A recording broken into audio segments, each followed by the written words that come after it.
All right, what's up, guys? This is another episode of This Is Just a Conversation. And in this episode, it's actually going to be Tori and I talking to our gym community and some of the athletes that I had come in for the weekend about what it's like to be in this constant state of being stressed and being what we call dysregulated. And in this video, you'll see us do an exercise that I actually would invite you to do at home. And you're going to need 2 pieces of paper to do it. Blank pieces of paper because you're going to draw. So I just invite you guys in as you listen to this to just become more aware, because that's the goal of what this whole conversation is about, is to bring awareness to maybe the state that you chronically live in that you're honestly unaware of. All right, I think we're ready, finally. Sorry, we had technical difficulties. We were just getting here. Our power was out. So I think we're good now. Thank you guys so much for coming. We're so excited to be here. If you don't know, Tori and I are very passionate about counseling, so much so that we're both going to school for it. So part of what we want to start offering to like this community is just more of what we're learning, and how much it's like transformed each of us individually and even us as a relationship. And if any of you guys don't know me, I do a lot of coaching and I work with a lot of different kinds of athletes and all different demographics. And a lot of what my athletes struggle with, whether it be their fitness goals, whether it be their emotional well-being, a lot of it will stem from what we're talking about today. And my main goal for today is just, our main goal is to help bring awareness to things that honestly a lot of us just don't talk about. So yeah, we're really excited. I don't know if you want to share anything. Nope. I'm Tori, if I don't know you. I work here for the next week. So if you have questions for the next week, I am here. But then I do start my master's in counseling in a week from Tuesday, which is exciting. So this is exciting. We love you guys. Like, these are people from our church, people from Vital, people from Connor's athlete community, people from the Lakeland Auburndale community. So this is just cool that we can get a group of people together to say, this is something we really care about. This is something that isn't talked about a lot, but is changing our lives. And so I think people are hungry for it. And this is a space that it's brave to show up to a space and talk about stress and trauma, which maybe you didn't know we were talking about trauma. So we'll explain more, but it is really brave for you guys to like come on a Saturday morning and talk about hard things. So thanks for being here. Yeah, awesome. So if you guys have, we also sent out the PDF, but you can look on the screen as well. So we're going to kind of answer some of these questions today, and honestly even more than these. But as you're just looking through these, I'd encourage you to just think about some other things that you feel like that are in your life presently that honestly feel like a struggle. You're like, hey, I have no idea why I'm not losing weight, or I have no idea why my relationships feel so hard, or why I'm snapping, or why I feel like my energy's low. And just a lot of these, big, deep questions that I think a lot of us have, and a lot of them could be surface level as well, right? Where it's like, hey, I always really want to track my food, or I always want to stick to this nutrition plan. I have a really hard time doing so. So as you just look through these questions, I think it's just to get curious as we're kind of going through some of these education. Tori, you want to open that door? Okay, sorry, I thought it was locked. So yeah, the invitation is just for you to get curious as we're going through this of like what comes up for you. Like, what are some of these things that you feel like you've been wrestling with in your day-to-day life? So we're going to open up with something that I think, if we've not talked about this before, can be really triggering. I think the word trauma in itself is triggering if we really don't know what it's about. Before Tori and I did any of this work, I think I was really honest about my upbringing. I grew up in a pretty traumatic household, so it's pretty obvious for me that, like I said, yeah, I know I've experienced some trauma. For Tori's life and her family system, I think we were kind of unaware of what trauma really was. So most of us thought trauma was just this big ordeal event that would happen, and that was pretty much it. So Tori's going to kind of speak into that a little bit. Yeah, to say even some of my story, I would always say my life was really easy and I had everything I needed, and my parents are still together and they're so in love, and like nothing was wrong with my life, nothing is wrong with me.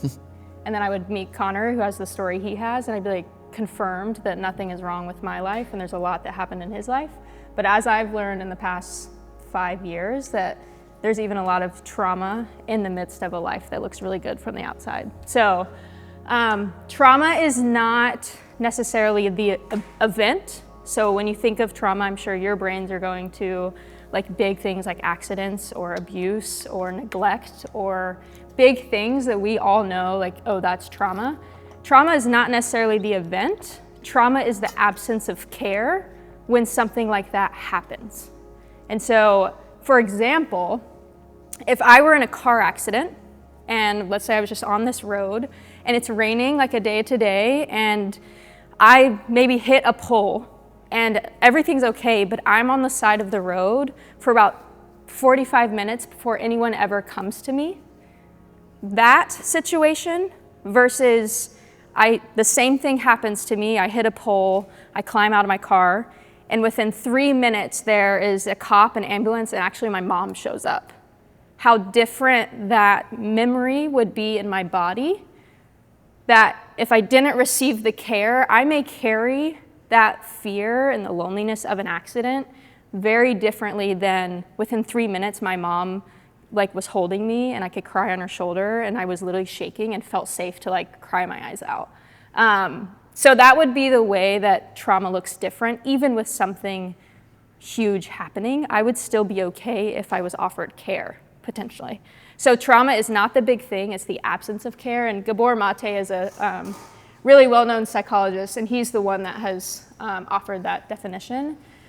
And trauma is fragmentation. So fragmentation is a big word that we use when it comes to the brain and how the brain is made up. When trauma happens and we don't receive care, our brains, rather than making a cohesive memory, our brains remember things and store things in our brain in different parts of the brain. So fragmenting is to separate or to break apart so that my brain doesn't remember, hey, I had this really vivid memory of this horrible thing that happened and the loneliness and fear that I felt. To protect me, my brain will separate that memory, which is called fragmentation. So if a memory of my mom coming and hold me and me crying, that memory actually may stay together and not fragment in my brain because I was okay and I knew that I was okay. So that is the difference between maybe what we typically know of trauma versus the actual makeup of trauma in our brains. And then trauma and the way that it shapes our brains now is going to affect the way that I respond to things. So, for example, the car accident. If I received care, I may have no fear to get in the car tomorrow. I may have no fear when it's raining outside and my heart rate doesn't start racing and I can drive just fine. But if I didn't receive care, me getting in the car could be terrifying every time. When it starts raining, my heart rate may jack up. I may like start shaking and feel like I can't drive. Like that's just the difference of the way that my body is automatically gonna respond based off of this event and lack of care that happened. Yeah, that's great. Yeah, and then the biggest thing, like Tori said, like this kind of shapes our responses. So what I'm gonna go over right now is the levels of trauma. So again, this was probably the most eye-opening thing for both of us when we first started learning about this, is there's different kinds of trauma, right? So we kind of just went over what big T trauma would look like. So you can see there on that's my left-hand side, that it's the obvious things, right? Like car accidents, assaults, it could be abuse. But the other side of it is small T trauma, right? Where this is like where your parents could have been emotionally unavailable to you, right? This for us is what we see a lot, because this is what happens really subtly, and we kind of overlook this, right? So imagine in your household you grew up, and you grew up playing sports, right? And let's say you finish your basketball game for the day and you come home and you're really frustrated how you played, and your parent is just berating you on what you could have done better. But inside of you, you're just really hoping that they would create a safe place for you to actually share what's happening inside of you. A lot of times our parents, right, are kind of unintentionally trying to create that. They're just trying to be helpful. But at the same time, if we're not giving these kids the space to kind of process what's happening inside of them, in that moment, just like the car accident, they're learning, okay, my response now, every time I feel something inside of me, it's not safe to share it, right? So especially I work with a lot of men, it's why it's so hard for men to open up, because we've never created a safe place for that to happen, right? And in a sense, that is trauma, right? And it's just this abandoning and shattering that happens that Tori's kind of talking about, fragmentation. So even when we talk about this all the time and say, hey, when is the first time you can remember this feeling happening? It's like, oh, I have a really hard time actually remembering like childhood memories. Well, there's a reason behind that. Like your body's literally protecting you from remembering these hard moments, if that makes sense. Okay, so that would just be something, if you're taking notes, to write down. There's two big types of trauma. There's big T trauma and small T trauma. And also, just to give you like some clarity, we're gonna give you all these termage because we're gonna do an activity, just so when we're doing the activity, it will make more sense as to why we're explaining these things. So Tori, if you wanna go over what trauma leads to. Yeah, so because our brains respond in a certain way, our bodies are now going to respond. So like I said, if it's raining and I get in my car and I have to drive somewhere, my body, without me even thinking about it, is going to start responding. And on a different level, my family, like I said, looks really, really fabulous from the outside. There's 4 kids, we all play games together and laugh, and we all play sports and are cool people. But on the inside, like, no one knew each other's hearts. Like, my heart went very unknown in my household, which was that small T trauma of, I've noticed now, I actually was really abandoned with my emotional needs my entire childhood, even though I had everything I needed. So what happens is, even now as I'm adult, my body can still get to a state of, when I start to feel things, or even as Connor's like, how's your day? Because my body knows how to respond to that, I immediately go into dysregulation, which is I'm no longer at this core state. I'm no longer at my sense of wholeness, my sense of peace, my sense of Tori is her best self. And I will either go up in dysregulation, so my body will either get amped up, or I will go down in dysregulation, which is more hypo, lower energy. So you probably have heard of these responses before, the fight, flight, freeze, and then there's a newer term that researchers have coined, which is fawn. So when we start to get dysregulated, which again, this is something our bodies do and we don't even think about it. Like your body reacts before you even have a moment to realize what is happening. So maybe you can even like begin to notice like, that does happen to me, even though I may not even notice I do that. So fight would be your body's like, I need to protect myself. So you may feel that of like, if someone comes at you, you're like, I could, my hands go up naturally, my fists clench naturally, I may get louder, I may get bigger. That means I have something to fight, something to protect from. Flight, that is, I'm queen of flight. I am gone. You are wanting to get out of the situation. So that would be, I need to run away as fast as possible, or hide, cover yourself. Freeze would be your body is actually beginning to shut down. Your brain starts to say, I no longer can think thoughts. I need to like shut down here. It feels like no one's home a little bit. Like you actually are like, I need to stay as still as possible to be safe. And then fawn is where you may look perfectly fine on the outside, but inside you're not okay. Whether you are anxiously thinking and you're panicking on the inside, or you're completely shut down and you're still able to, like, if someone were to look at you, they would have no idea. But the reason for that is you are wanting to please and make sure that that other person is okay. So the reason we do that is to say, I want to make sure Connor's okay and him not know that I'm not okay. So we do it in order to please someone else. But the important thing is all of these things we do and our bodies do to keep us safe. Like, thank God our bodies do these things. Because if they didn't, we would all be dead. Like, we run and we fight and we freeze and we fawn to stay alive. So these are actually all of us, like our bodies are naturally saying, I need to protect myself in order to be safe. So I want y'all to look at these two of like, wow, our bodies are actually really incredible, that I will run away from danger. Thank God I run away from danger. Yeah. I'm trying to protect myself. Yeah. And that's without even thinking our bodies do this. Yeah, that's so good. Yeah, I think even as we're telling you guys this, like, can you start to notice like what's coming up for you? Like, do you even see yourself like, oh my gosh, like this is a lot to listen to, or I feel like I'm getting checked out? Like, whatever that response is for each of us, it's very unique to you. And it's not random. It's not a coincidence that you choose to like check out, or you choose to get anxious, or you choose to get overwhelmed. Like, all of our reactions have started a long, long time ago. And this is also preference. I know there's probably a lot of parents in here and we're all kids of somebody. So this isn't to think, okay, well, what am I doing wrong? What is something I need to change? It's like, can you just notice first what is happening inside of you in spite of it? right? So we go back to the car crash. Like, can you notice what happened inside of you because of the event or because of the lack of care? So the next thing we'll go on to is dysregulation responses. So just like Tori said, those 4 stress responses are divvied up into 2 different categories, right? So the fighting and flighting would be considered hyperarousal. So this is when you're feeling anxious, overwhelmed, out of control, urge to run and fight. And then you got the lower version, which is hypo, which is when you feel numb, you kind of go slower, you kind of feel empty inside, low energy, very lethargic.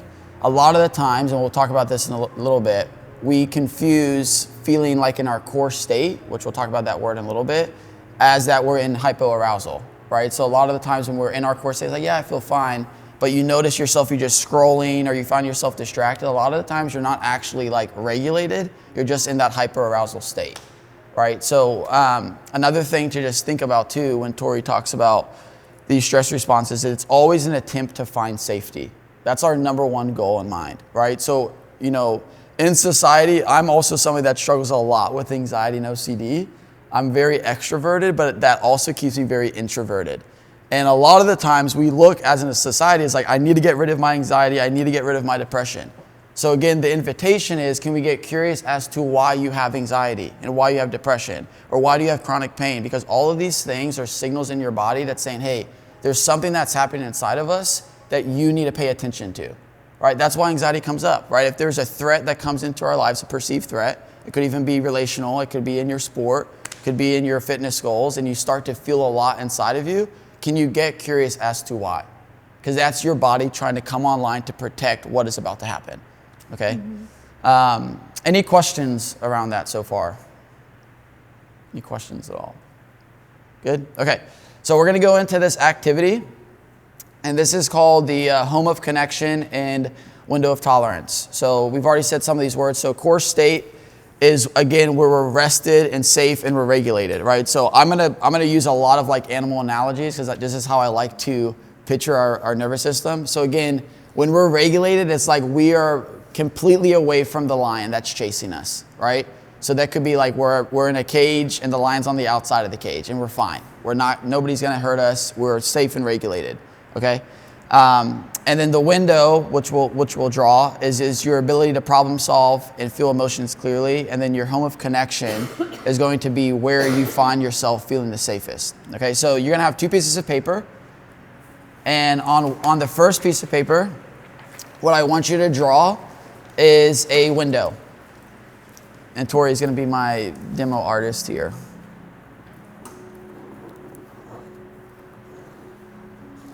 And then on the second piece of paper, you're gonna draw a nice little house. And I would say make it pretty big as well.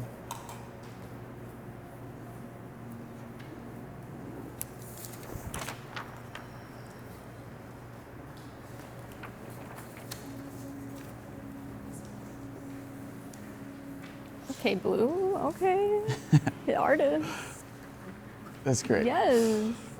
All right, so what we're gonna do is we're gonna start with the house, okay? And in the middle of the house, what I want you to write is the words core state.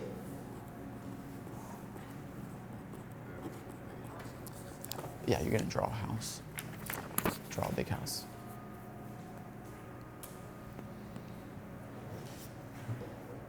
It's good. Thank you. Thank you. And this should be right in the middle of your house. This is gonna represent, this is gonna represent where you feel the most regulated, right? So this is, again, your core state. Okay, so now we're gonna go back to the window. We're gonna keep flipping back and forth. In the middle of the window, I want you to write the same thing, the word core state. And the same thing as the main area of the house. This is where you think the most clearly, is where you problem solve, and you're able to like, have conversation that you can think more logistically about. So this is really important before I go any further.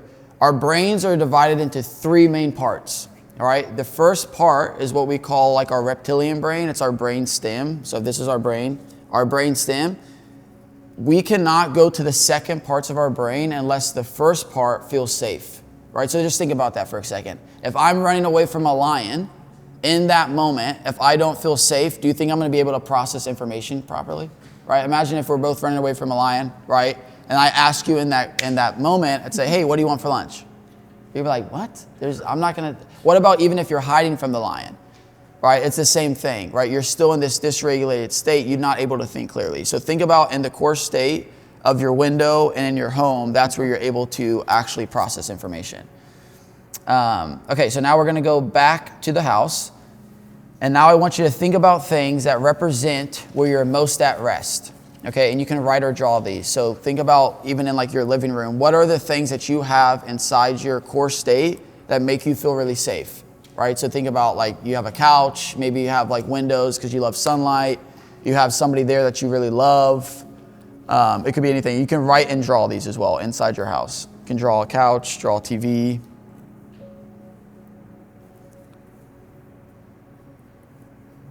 Again, we're not going to be judging your drawing, so.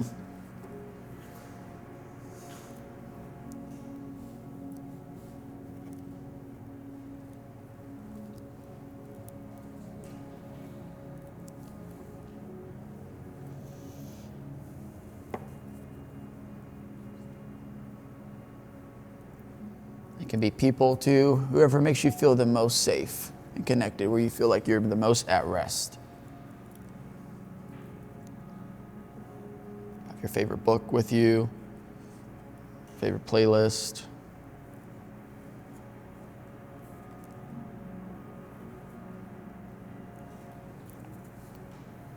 Coffee, yum.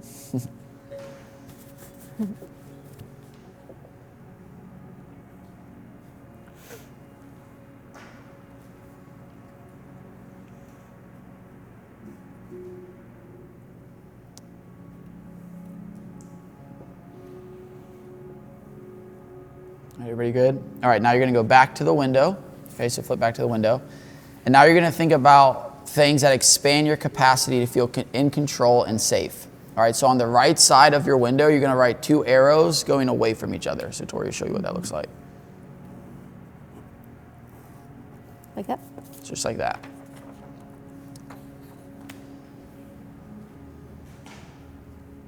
And then next to those arrows, right next to them, you're going to write a list of what those things are. Again, you're looking to things that expand your window, right? So it could be like working out, it could be therapy, it could be social support, it could be walking out in the sun, going to the beach, eating clean, things that expand your capacity.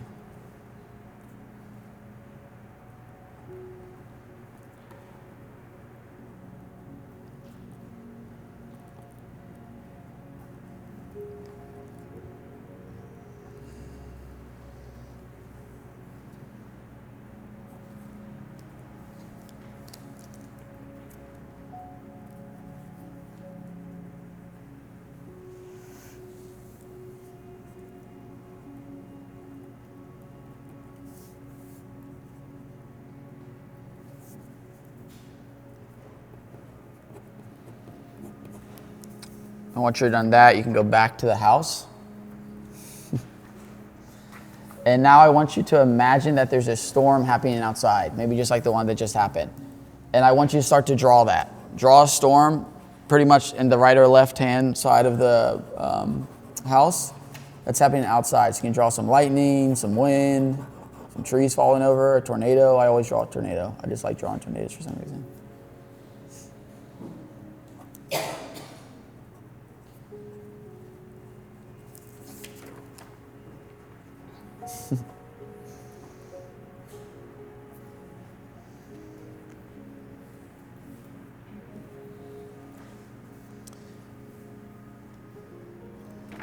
And I really want you to submerge yourself into this storm, all right? So literally imagine what this storm looks like. What does it sound like? What are some of the things that you're noticing? And all of a sudden, remember, we have been in our core state this time. So we're sitting on the couch, we're super regulated, and all of a sudden this big storm comes.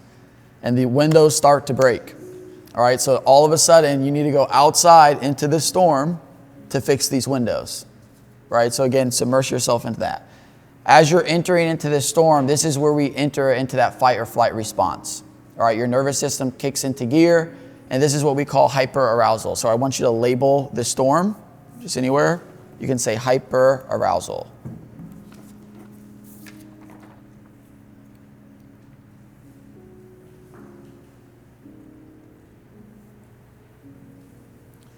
And again, imagine yourself in this storm and start to write down and even think about what is happening to you. Like, what do you start to notice that's happening? Do you start to notice that your body is like shaking, your hands are sweating, your heart rate is really pounding? So start to write those things out that, again, imagine yourself in this storm. What happens to your body? Yeah, what happens to your body? You start talking really fast, taking shallow breaths.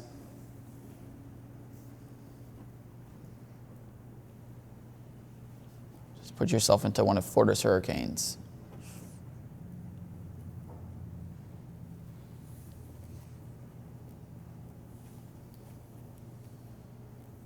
Take the time to really think about it. Just listen to what comes up.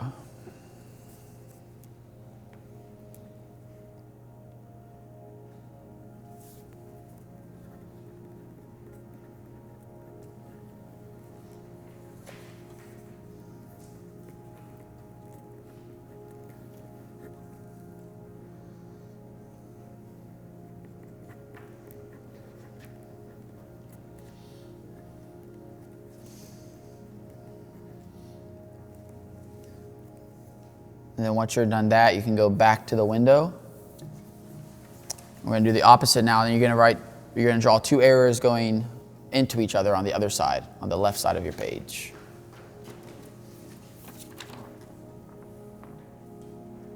And this is going to represent things that shrink your capacity, right? So things that take you out of your core state, right? So that could be lack of sleep, poor diet, relational conflict, chronic pain, work stress, anything that shrinks your capacity in a day or in a week.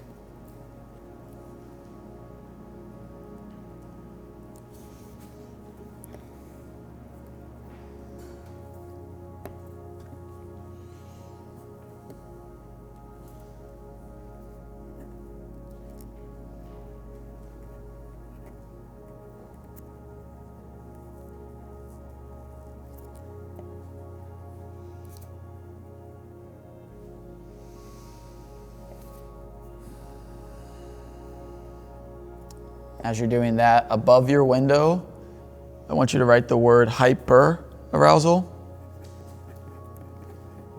And then below your window, you're going to write hypo, H-Y-P-O, arousal.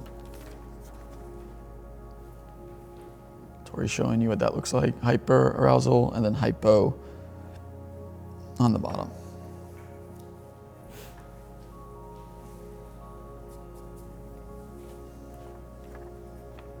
Once you've done that, go ahead and go back to the house. Again, imagine you've been out in this storm all day. All day you've been out there, right? You're cold and you're wet and you're so tired, and now you're going to go back into the house, but you don't go into your core state. You go back down into the basement, all right? So now I want you to draw a basement underneath your house with some steps.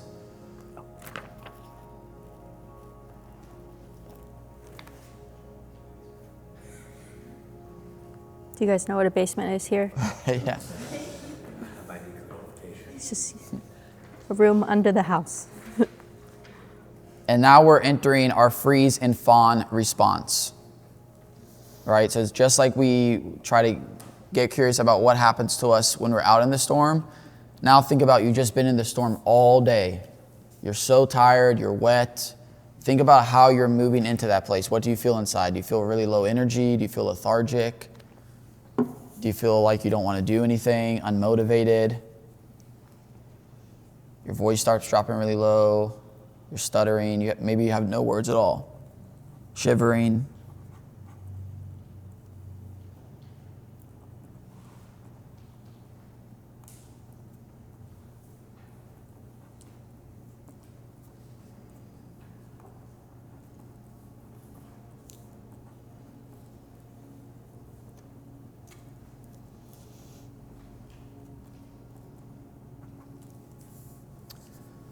Then you go back to the window once you're done.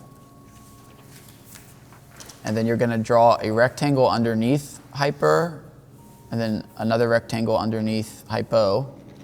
And then in that rectangle, you're going to write the words dysregulated in both boxes. Dysregulated on the top and dysregulated on the bottom.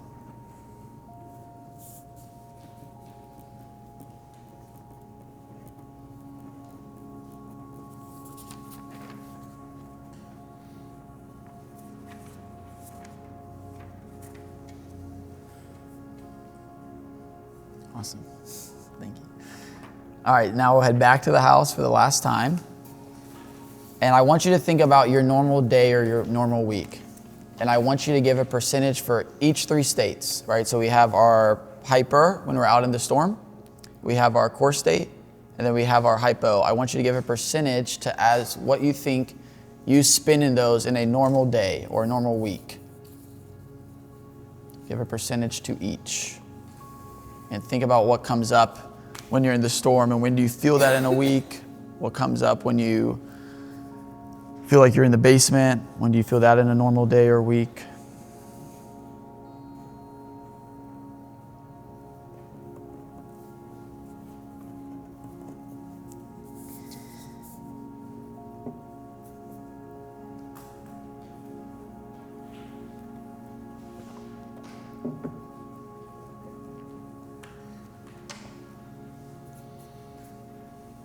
And then you're going to go do the same thing for your window.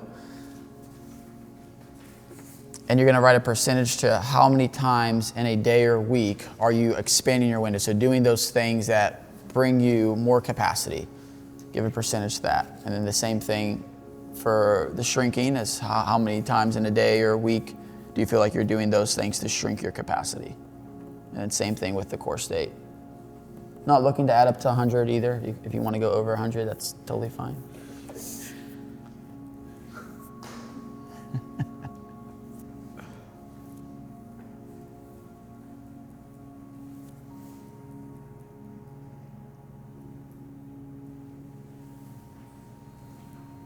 Is this the percent where you feel at full capacity, or what will bring you to full capacity? It's more so those things that bring you to full capacity. Okay.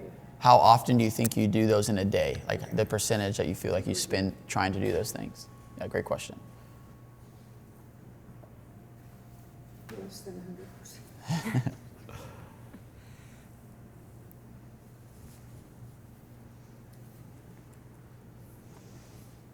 All right, everybody good? All right, so all of us probably saw the potential for what dysregulation and regulation looks like, right? So for us, can you get curious, and I would love to hear from some of you, like what stood out to you as you're doing this? Like what did you notice? What are some of the things you noticed? I gravitate way more towards hyperarousal. Was that shocking to you? No, kind of knew it. I'm the opposite. Hypo? Yeah, yeah. Anybody else? I kept adding to things that happened to me during the storm. Even after. Just kept going back. kept going back. Yeah, yeah, that's good. Yeah. It was a lot easier to name things that shrink my window. Yeah, it usually is. Yeah. Yeah, what I love about this exercise is that, we all long to be in a constant state of regulation, right? But what we notice is we live in an imperfect world, so dysregulation is inevitable. It's going to happen. And again, it's a way sometimes for our bodies to protect ourselves, right? So if we're going out into the storm or down into the basement, like whatever's happening, most of the time it's an attempt to get us back to our core state, right? So it's like, why do we go out and try to fix the window? So that the window can stop shaking so I can go back into my core state. Or same thing, why do I go into hypo and why do I do these things that maybe like frustrate me, but it's an attempt to get me back to my core state. Does that kind of make sense? Right? So what I want you to do now is just start to notice, like where do you spend, and maybe some of you guys can share a little bit, like where do you spend the majority of your day? Is it in the core state? Is it in hyper? Is it in hypo? If anybody wants to share. I think think my response to any sort of hyperarousal is typically to jump to the bottom and then try to medicate with some sort of hypoarousal. Yep. Whether that be like medicating just through like shutting down or binging media, Right. things like that. Yep. Or even exercise for me kind of functions sometimes as a hypoarousal because Yeah. it is something that feels like so familiar, something so controllable, and so rather than maybe staying in the middle or at least searching to get towards the middle. Yep. Yeah. Well, that's where, for me, I live in hyper. The first time I did this, I was at 70% hyper, and then I gave myself 30% hypo, and then I was like, I have no percentage for core state, so I allowed myself to go over, and I gave myself a nice 5. But what happens is, so naturally what even Devin's saying is we are hyper because we need to go face the storms of our life. Like that's a need, is we have to go fix the windows. When we get in a conflict, that is something we're like, we have to figure this out. Like this is our marriage. But what we often don't notice is, okay, we get hyper, and most often our bodies just naturally do go down to the basement afterwards, and some of us stay in the basement longer, or stay in the basement and it looks different than other people. But for me, it may be working out, but what I have to notice is my mind hasn't thought one thought the entire time. So my body may be moving, but I am nowhere home. Like nothing is happening in my body, which means I'm completely offline, because working out is something that like my body will do. But I'm like not okay inside, which is that fawning state. For me, I often feel myself like go into a lot of shame. So I know we haven't said that word, but hypo is a lot of shame. So even in like conflict where we may be trying to work something out, my body literally wants to crawl on a ball and go hide in our closet. Like, I don't want to go to the closet, but my body literally says I need to go away and hide, which is just something to notice of, I want to protect myself from like, oh, I just was facing a storm. You feel like you're being criticized. Well, not even, it may not even be. That would be it for me. Yeah. Yeah, and then I get mad at myself for like, why am I hiding? But my body's saying, we've been out in the storm and we're tired and we can't take it anymore, so therefore we have to go into the basement. But the whole goal of this is to say, okay, we might find ourselves in the storm a lot. Hyper may be a lot of my day, or we might find ourselves in the basement a lot, and the hope is that we can notice it and say, what can I do from my window to get me back into my core state? So it's not to avoid the storm and the basement. Like that's gonna happen in my life. I'm gonna have to go out in the storm and I will go down in the basement. But what am I doing and what awareness do I have to say, how can I get back to my core state maybe faster than I did a year ago? Because this is where I actually want to be. I don't want to be stuck in the basement, which is where I often will find myself, or stuck in the storm, because we have to face the storms, but we're not meant to live in storms all the time. Yeah. And storm could be so little as, I feel anxious because I have 1,000 things to do today, and my body's like, this is how I sit at my desk. Like this is a storm, or like I bite my lip. Like it's even as little as that. It may not be this huge thing. It's just noticing in my body, I like something is unwell, and I can't settle my body, which settledness would be that core state. Yeah, that's so good. And that's the purpose of this exercise, is to help you guys become aware of this state most of us chronically live in. Tori and I have done this exercise with hundreds of people, and there's not been a single person that has come back and say, I'm 100% in my core state all the time, right? So because of that, can we notice why other things feel so hard, right? So again, I work with a lot of people that have chronic pain, and all of their chronic pain is usually coming from living in this chronic state all the time, and they're unaware of it. Right, so like Tori just said some things about her feet shaking or biting her lips. Can you start to notice, like, what are the things that you do during the day that you're just unaware of? Right, like you maybe have some tics that you're just like, oh, I didn't even think that was a big deal. Right, I always have to fidget with something. Again, there's so much happening inside your body that you're trying to like soothe it and regulate it. So can you start to notice these things, right? And as humans, we have a really hard time shutting that off. And that is what we're inviting you into, to get curious about that. Like, why? what are you telling yourself that is allowing you to not find some safety, right? Because again, part of what our parents' jobs are, our caregivers, is to provide that. So it's like if I'm feeling something inside, and we can maybe go over this on another talk, but there's this thing called the Big Six. And it's the 6 things that every kid needs growing up. And one of those things is called the ability to regulate arousal. So if your kid is really hyper and he's like really like just off the walls, you as the parent, are you regulated enough to bring your kid back to their core state?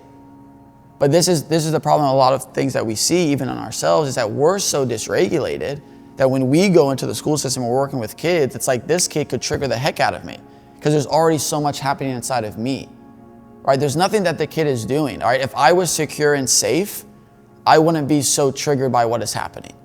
And again, that's really hard to do, right? So it's like why we grow up now, these kids that are growing up in this iPad era, is because it's really hard for the parents that are already dysregulated and they're feeling a lot to say if their kid is crying, well, the easiest thing for me to do is hand them a screen.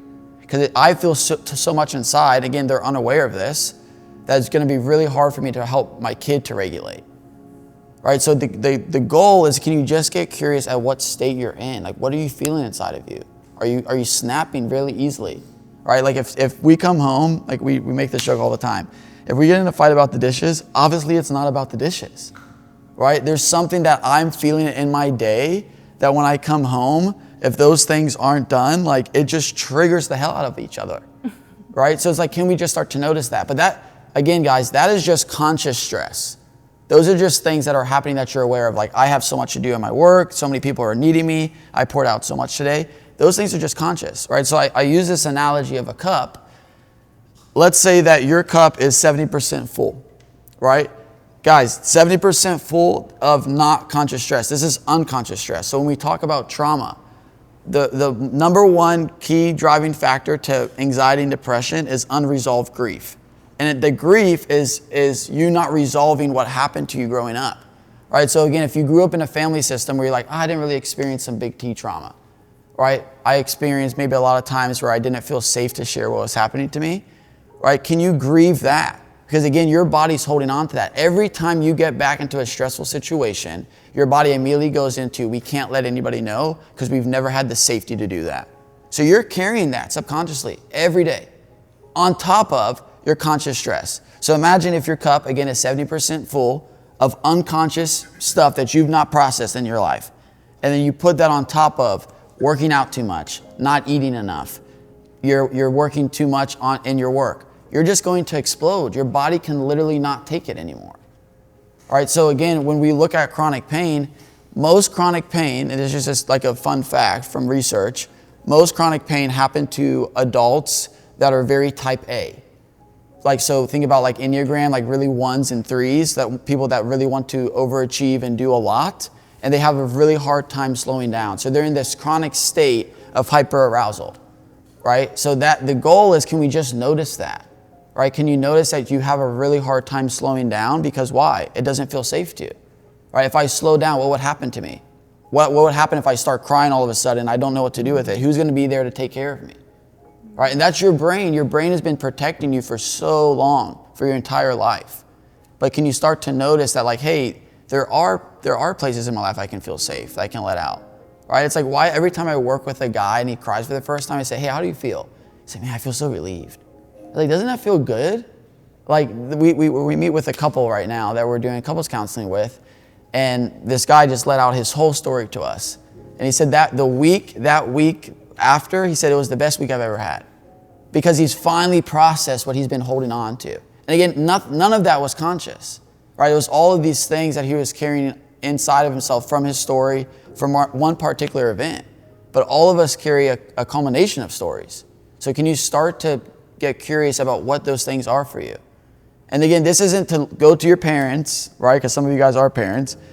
Don't go to your parents and say, oh, you guys messed me up so much. Right? That's not the point of this. Right? They did. But yeah, but can we be honest? Can we be honest for a second? Like, we all live in a broken world, so we know that hurt is inevitable. So we know that even in our parents, they're not going to always provide us what we need, even if their intention is good.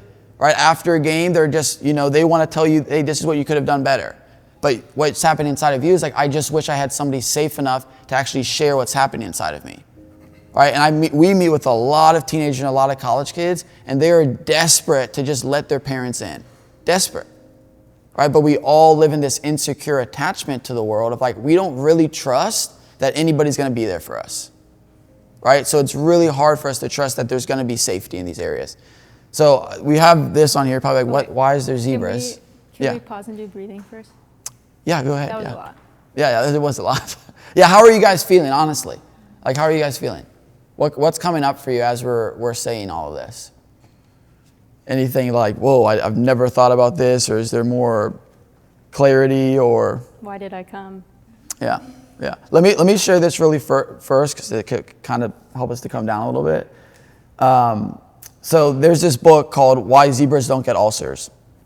And I love it. It's a really good book if you want to read it. And it's written by this guy named Robert Spolsky, and I'm going to read this excerpt from it. And it says that how stress affects the body. Zebras only activate their stress response in short bursts when escaping predators, and then return to a calm state once the threat is gone. Humans, however, go into the same system every day for work, money, relationships, and keep it running chronically. That long-term stress damages our health, leading to problems like ulcers, heart disease, anxiety, and depression. Right, you guys, this is huge, right? So the goal for all of what we're saying is, can you get curious as to where in your life have you been looking for things to find safety? Right? So for a lot of my athletes, their sport has been their safety. For me, my sport has been my safety. That's not necessarily a bad thing, but what happens when my sport can no longer create that safety for me? Right? I got to college and all of a sudden it was a rude awakening. This sport that has given me a lot of engagement and a lot of like self-worth, all of a sudden I'm not the best player anymore. So why do you think athletes get burnt out all the time? It's not because they're physically burnt out. It's because emotionally it is not providing to them what it once was as a kid. So can you just get curious about that? And my goal as a coach is to help athletes compete freely, knowing it's like, hey, this sport cannot be my end-all be-all. This is what's going to wrap up my identity, right? It's not going to let me become the person that I'm supposed to be. Does that make sense? So it's like if I win or lose, that doesn't define who I am, right? But a lot of the times it's like our brains that said, no, this thing is what's protected us. Because if we stop and don't do anything, then we're not going to feel safe at all to actually process what's happening inside of us. So I don't know if you want to add or. Could you repeat the name of the book? Yeah, Why Zebras Don't Get Ulcers. It's that title right there. Yeah. Yep. Yeah. Robert Sapolsky. Yeah. About that. Yeah. But zebras actually, and animals, which I find really interesting, when animals, let's say a zebra is running from a lion and they finally make it to safety and they're no longer running, the way that they almost complete a stress cycle is their bodies will like shake, like literally getting rid of all of what just happened to them. Like it like shakes and it will like pulse and sweat, and then they'll just like keep walking and everything's fine. So they literally complete a cycle of like, holy mackerel, I'm getting chased, stress, shake, everything's fine, and I'm good. And they continue on. And they're not just like on the prowl, like looking for all the lions all the time. Like they're just living their life grazing, and then a lion comes and it happens again. And like that's how they live, and hopefully they make it a few times. But we just like, it's now probably like a line. Like we're not in a cycle where we're actually like, oh, that was stressful, but I know I'm okay. And I can shake it off, and I'm back in my core state. Something else popped up. Here we go. We're like, I'm stressed. I need to pay my bills. My marriage is falling apart. I haven't worked out in forever. Oh my gosh, my body's not good enough. Oh my gosh, like everything is just never ending, which is why animals, just with their reptilian brain, their stress looks a lot different than humans. And that is why we're like, wait, we can learn so much literally from these animals in the wild who do stress a lot better than we do. But that's, I think, what our brains are designed for, is to not carry stress like that all the time. Yeah, that's so good. And again, going back to that, like we're going back to those first questions, right? Where it's like, what's my purpose? So what are these big, in-depth questions? A lot of the times we're trying to answer those questions when we're in that state, right? So for me, right, when I was in college and I was in this state chronically and I was unaware of it, why do you think I was constantly switching my major, switching my job, switching relationship?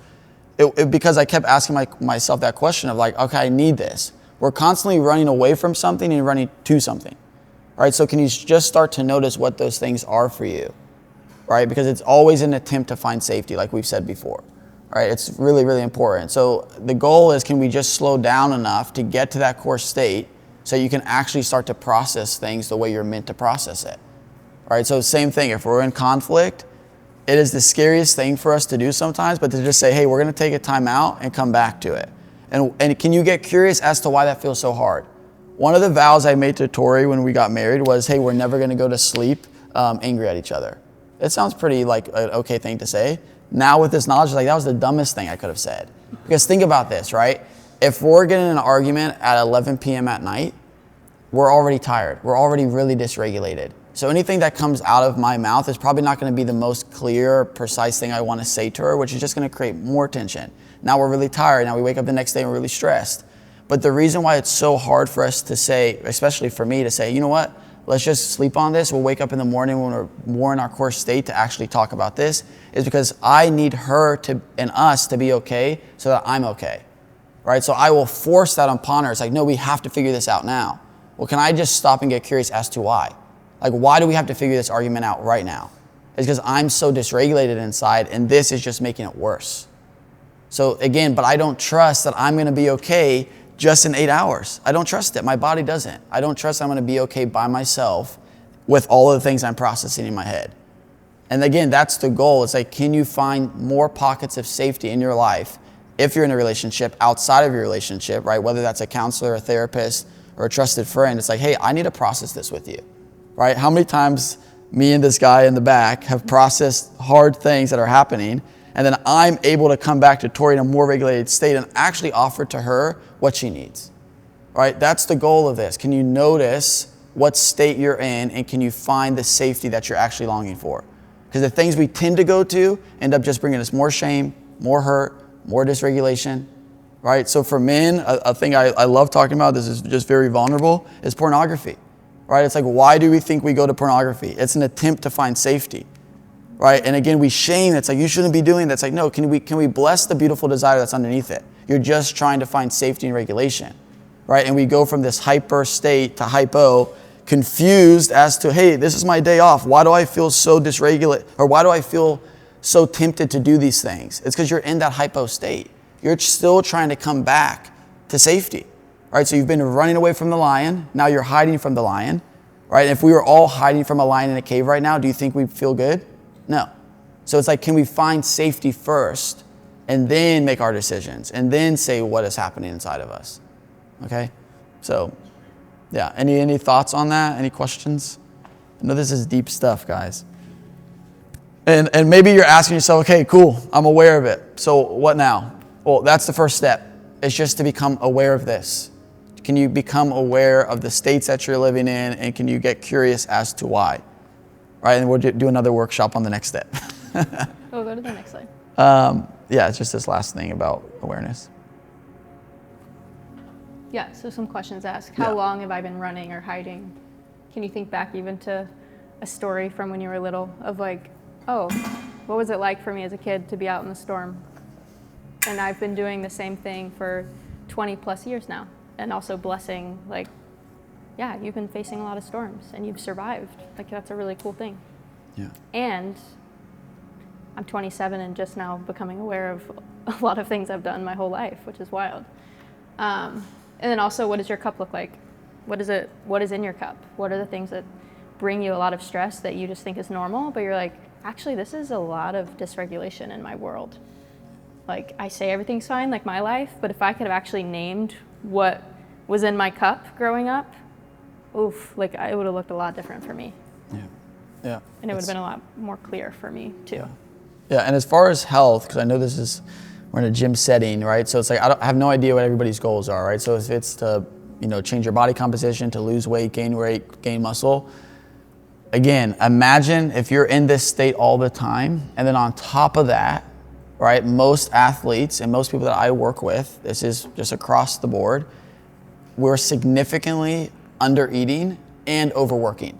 So from a physical standpoint, that's also putting more stress on your body on top of everything you're also carrying, right? So it's like when you ask yourself a question, I'm tracking my food, I'm doing all of this, and it's not working. can you get curious about like, what is the missing piece? Like what is actually happening inside my body? So I think I'm doing everything right, but there's so much in there that has been yet to be attuned to, right? So again, you have to know that like this physical and emotional go hand in hand. They're not separate, right? And a lot of reasons like why my athletes get injured all the time is because they're overtraining, they're under eating, and they're not processing their stress. It's always that cycle, right? And I care more about the emotional side is because that is the underlying issue, right? Same thing if your coach is saying, hey, I need you to track your food and you've not done it for a month. Can we just be honest about like why? There's a lot happening inside of you, and the last thing you want to do is go do something else that brings more stress, more confusion, more chaos. All right, does that kind of make sense? So whatever your goal is our goal with this gym and what we're trying to build in the community is like, can we get to the deeper rooted issue? And we have to be honest, like it's hard, right? It's really hard. For me, it's a lot easier sometimes to just like take the easy route, right? But can you invite somebody into that, right? Because again, we're talking about longevity here. If I had a fitness goal, like there's a lot of easy routes I can take, but what is that setting me up for? Is that setting me up for more chronic illness, more injury later on in my life? I'd rather take the route that's going to be the healthiest for me, right? And this is how it does it. It's really hard work, but it's really beautiful work. Brings a lot of clarity to so many things. So. Well, I'll add too, especially when it comes to like the fitness, nutrition, health world, because I think obviously if you're here and you showed up to a gym or you even know us as like, oh, these gym people, like there's some part of you that is like, something's not working in my life and there's something that I can't figure out, or there's something that like I don't know what's wrong and I am frustrated and I'm stuck. I think shame is a big part. And so even as you think about your goals or your sleep or your health, like even this is just to notice, like, what are the thoughts that I like tell myself? And how do I like, where does my mind go when I'm in a hypo state or hyper state? Like, how does shame, because shame is really the ruler of our emotional world, I would say most of us. So even to become aware of like what shame, and shame is like, I'm not enough. I'm not trying hard enough. I'm not ever gonna measure up. My parents, I mean, it really stems from our parents, but all these things of like, people are gonna reject me if I don't do X, Y, Z because I'm not enough just as I am. Even just becoming aware of like the shame that lives inside of you. And I can say that honestly of like, my whole world is shame. Like that is what I lived in, and I had no idea till I was like 22 that shame was even like a thing. And I was like, oh, no wonder I feel like this when I go to the gym, and no wonder I eat like this, and no wonder I like go into these hypo places, because there's so much there that I just think is normal, but it's not how like my body is designed to like care for itself. Yeah. It's protecting me, but it's also not helping me. Yeah. Yeah, there's this idea of like, you know, blessing these things that a lot of society just will curse, right? So for example, myself, I deal with a lot of OCD as well as my anxiety. And a lot of my athletes will come in and they'll have the same things that they're struggling with. Like my ADHD keeps me from doing X, Y, and Z. My OCD makes it really hard for me to complete this task, right? And I'll share a story from one of my athletes who has significant OCD. And something that we've been working through is their story. And when she was really little, about 4 to 6 years old, she would cry with nobody in the house. Her parents were never there. So in those moments, what do you think she had to do? She had to figure out, her brain had to figure out a way to make her feel safe. So what she did was, imagine if this was our house, she would go into a corner, face the corner, grab her blankie, and rock herself to sleep. Right? So think about that. That's very traumatic. Obviously big T trauma. So now in her adult life where she's in a relationship, she doesn't understand when somebody tries to come in to comfort her. She's like, get away from me. I don't want you here. Doesn't that make sense though? Because her brain in that moment and the way she's lived her entire life is, I've had to create this safety for myself and I have to control everything inside of it because nobody's here for me. So what I am hoping to encourage you with the invitation is, can you start to bless that? Like, 'cause I say like, look, you've literally had to have OCD to survive. So can we bless that fact of like, you've lived your life a certain way up to this point because your brain had to. It had to. But now can we step into, it's like, hey, we don't have to do that anymore. We can find safety in relationships. We can kind of step out of that bubble we've created for ourselves and start to connect with people. Because that's what we're really longing for. But it feels really scary because in those moments, our brain is like, nobody's here for us. Nobody actually cares for us. So we have to figure out this ourselves. So that's just an encouragement. I don't know, where you guys are at with if you have ADHD, OCD, anxiety, depression, but a lot of these things that we feel like are really hard, underneath the surface is a beautiful desire to find safety and connection and regulation. So that's probably the last thing. Devin, you had a question. Yeah, on the right side, as far as those habits or practices that increase capacity, as coaches and counselors, what are the simplest things that you found can just get the ball rolling on increasing capacity for core state? Yeah, that's a great question. Connection. Yeah. Vulnerability and connection. Like, we are not made to live this life alone, right? So what caused all of this for us, like the most growth in my life, was going to somebody and saying, hey, I don't know what's happening inside of me. There's a lot, and I really need help. And that's really hard to do, right? Because honestly, that takes a lot of awareness to even say, hey, there's something happening to me. I don't know what it is. So that was the goal for today, is like, we're wanting to give you a little bit of that awareness to say, you know what? I really need to find somebody that I trust, that makes me feel safe, that I can start to process these things with. That is the stem of it all, right? And in your expanding of your window, can you invite more people into the things that you love to do?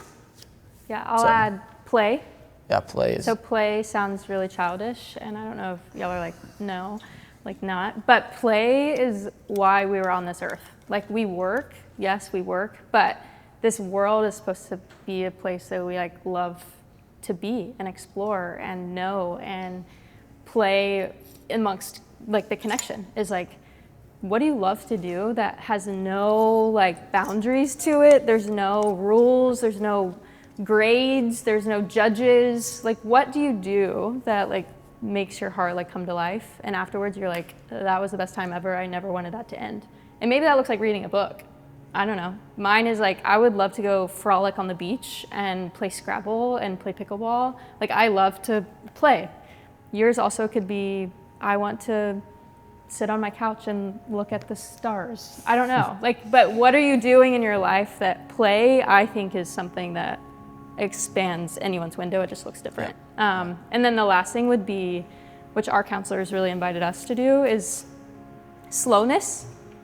I think a lot of us are like, I don't need that. But I also think we all need that. So where are the moments where you're actually slowing down and enjoying what your coffee tastes like and what it feels like to lay on your couch and like literally do nothing? Like, stare at your ceiling, not even have a TV show on, but like just be with yourself or with someone else. What is it like to walk slowly? So not even like go on a walk and be like, exercise, yes, but like in your neighborhood, can you keep your shoes off and like walk slow and like look around at the flowers? And that's not like, Michael, you come in, come on. That's not like, oh, hippie, like, but that's genuinely like, can you slow down and settle and not feel like you have to be at something or get something done? A lot of my friends are like, I have a really hard time like sitting and like just doing nothing, or even like after a full day of work, I have a really hard time not doing the dishes, cleaning the whole house, starting a load of laundry, like all these things. And I'm like, what would it look like to literally sit on your couch and be like, I don't really have to do anything right now? You do, I know you have things to do, but what would it look like for 20 minutes? Like, what if you didn't have anything to do? Yeah. And you could just like sit and let your thoughts like be heard. Yeah. So I think play and slowness is, along with connection, which you can invite people into that, like that is really what our bodies are designed for. And as a society, those are two things that like are not allowed, it feels like. Yeah. So, yeah. And as what Tori's saying, is just get curious as to why that feels hard to do. Yeah. I'll keep saying the word curious because it's so important. Yeah. Right? Like, what we're doing, why we're choosing not to do something, can you get curious as to why? And most of the time is because we don't feel safe and secure, right? Because what would happen if we come home and the dishes don't get done, the clothes don't get folded, we don't do our laundry? Like, what does that do inside to you? That made my heart race just thinking about it. Right? But Like if I'm on, like that makes me go, oh my God, no. yeah, but why though? It's because we don't feel secure in that. Like, we have to control these things, this false sense of safety. It's not real. Like if we just sat down all day and did nothing, right? What does that bring up inside of you? Because if we felt really secure in ourselves, we're good, right? I think where we can learn the most is from our children, right? If we really look how children live, they come into this world with so much faith and so much curiosity, and as adults, we kind of strip that away from them, right? So imagine like if there's a 5-year-old and you say, hey, Santa Claus is real. Right, that kid does not even process how Santa can like go around the world in one night and all these things, but they just believe it. They have so much faith and so much security in it.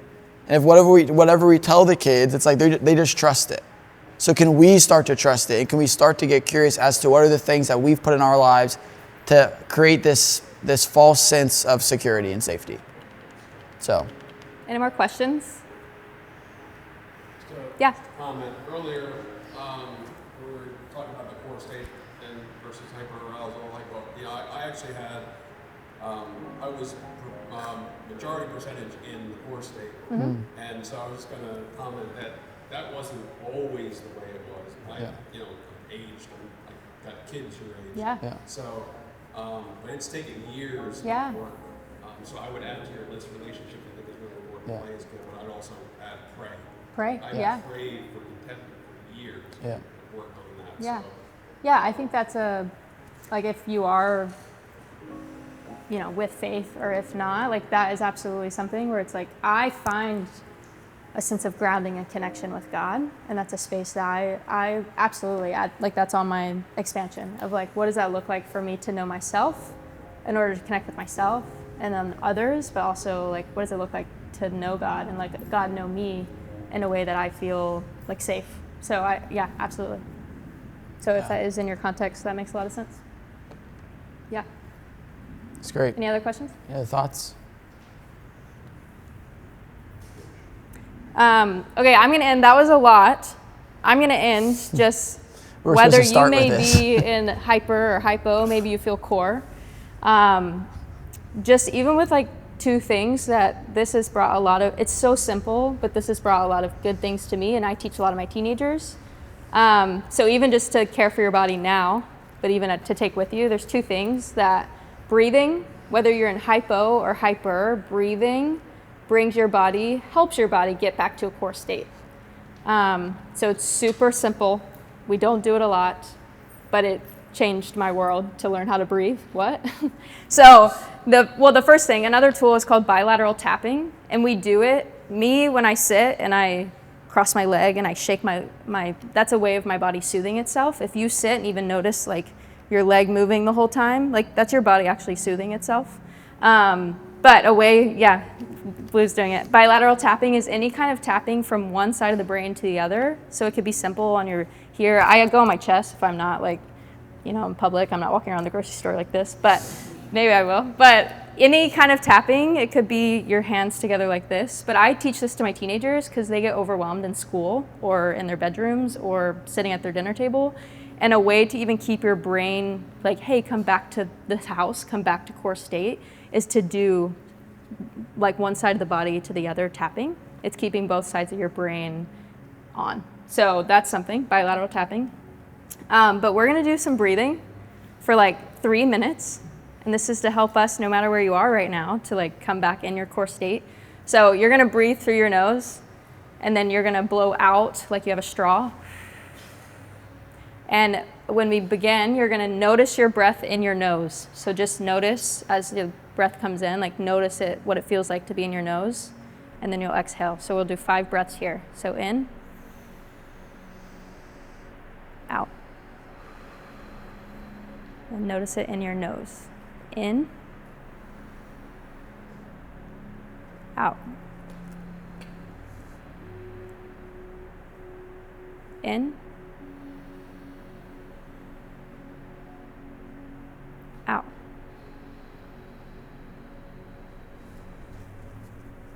In. Out. Last one. In. Out. Now you're going to notice it in your chest. So as you breathe the same, just notice as your chest moves. In. Out. In. Out. In. Out. In. Out. Last one. In. Out. Now this last time, we're going to do 5 breaths and notice it in your abdomen. So you can put your hand on your stomach if you want, but notice it in your abdomen. In. Out. In. Out. In. Out. In. Out. Last one. In. Out. So that's something you can notice from your nose to your chest to your abdomen. Just noticing in your body, like where is your breath? There you go. Thanks, guys. Thanks for you coming. guys. Yeah.